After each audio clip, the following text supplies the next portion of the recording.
Syederalun menghadapi ketatnya persaingan di prakualifikasi Pekan Olahraga Pelajar Nasional atau Prapopnas cabang sepak bola di Jakarta pada 23-30 November 2022 mendatang.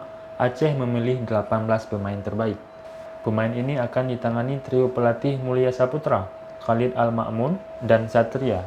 Ke-18 pemain tersebut merupakan hasil seleksi belum lama ini, di mana sebelumnya sebanyak 58 pemain yang berasal dari Pekan Olahraga Pelajar Daerah atau Popda di Melabuh, Aceh Barat masuk dalam radar tim pemandu bakat. Ternyata, usai mengikuti seleksi, trio pelatih menetapkan 18 nama.